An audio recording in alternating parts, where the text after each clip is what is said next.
अस्सलाम वालेकुम, मेरा नाम मोहम्मद आसफ फैसलाबाद से आया मैं इतने खाना पहला बंदा मैं वेख्या खाना लैके आया। वैसे वध तो वध खाना चाहिए थे। काफ़ी मरीज भुखे रहते हैं, रात को भी भुखे सोंदे भी ने।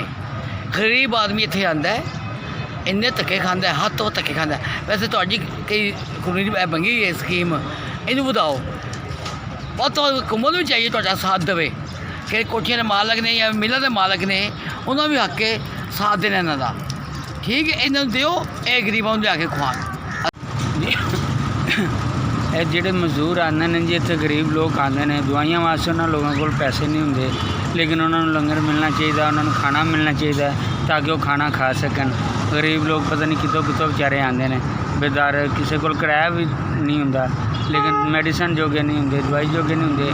ਉਹ ਗਰੀਬਾਂ ਨੂੰ ਖਾਣਾ ਮਿਲ ਜਾਵੇ ਤਾਂ ਦੁਆਵਾਂ ਦੇਣਗੇ, ਉਹਨਾਂ ਦੇ ਬੱਚੇ ਵੀ ਦੇਣਗੇ, ਉਹ ਖੁਦ ਵੀ ਦੇਣਗੇ। ਮਿਹਰਬਾਨੀ ਤੁਹਾਡੀ, ਬਹੁਤ ਬਹੁਤ ਸ਼ੁਕਰੀਆ ਜੀ।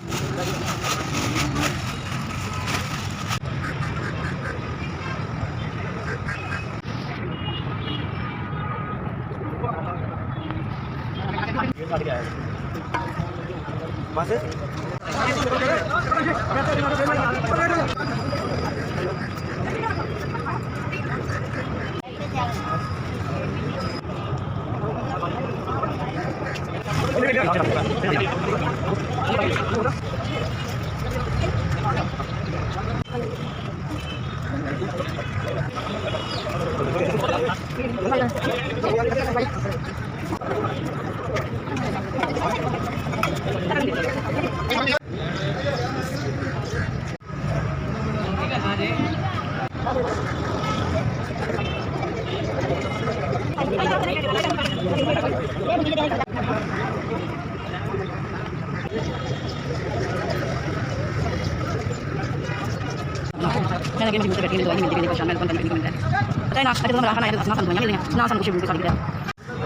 इस तरह अल्लाह ताला सब नूं देवे ते इस तरह लोग करन।